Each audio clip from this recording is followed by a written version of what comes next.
अस्सलाम वालेकुम, welcome to recipe secrets. Guys, आज की इस वीडियो में आप लोगों के साथ स्पेशल खीर बनाने की रेसिपी शेयर करूंगा जो कि बनाना नहायत आसान और जायके में लाजवाब है।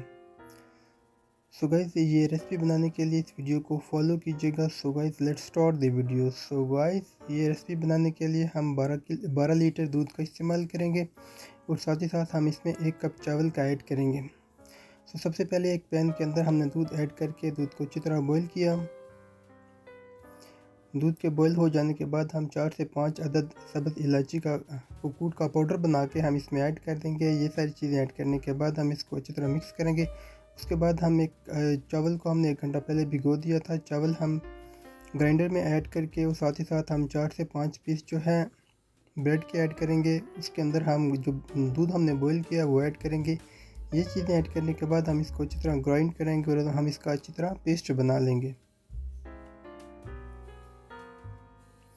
सो गाइस, ये पेस्ट बनाने के बाद ये पेस्ट हम इसका जो है दूध के अंदर ऐड कर देंगे, जो दूध ऑलरेडी बॉईल हो चुका है।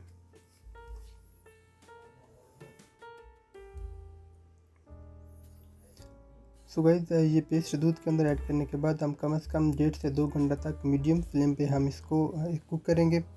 1.5 से 2 घंटा गुजर जाने के बाद हमारी जो खीर है ऑलमोस्ट रेडी हो जाएगी।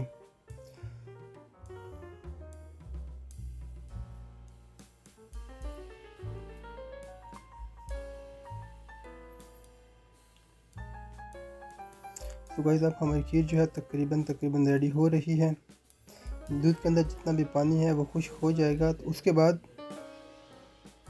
हम इसमें 1 चुटकी जो है नमक ऐड करेंगे। साथ ही साथ हमने इसमें अंदर हस्बे ज़ायका चीनी ऐड कर दी। चीनी अब तब ऐड करनी है जब खीर तकरीबन 90% तैयार हो जाए। तो उसके बाद गाइस, हम इसको चीनी ऐड करने के बाद हम इसको अच्छी तरह हिलाते रहेंगे और फ्लेम को हम मज़ीद लो कर देंगे। फ्लेम को लो करने के बाद हम कम से कम 15 से 20 मिनट तक इसको कुक करेंगे। उसके बाद हमारी जो खीर है रेडी हुई तकरीबन हो चुकी है। तो उसके बाद अगर आप ड्राई फ्रूट ऐड करना चाहते हैं तो ड्राई फ्रूट आप इसमें ऐड कर सकते हैं। अदरवाइज़ आप इसको रूम टेम्परेचर पे ठंडा करके ऊपर से गार्निश कर सकते हैं। सो गाइस, ये थी आज की छोटी सी वीडियो। अगर वीडियो अच्छी लगी तो वीडियो को लाइक और अगर आप चैनल पर नए हैं तो चैनल को सब्सक्राइब।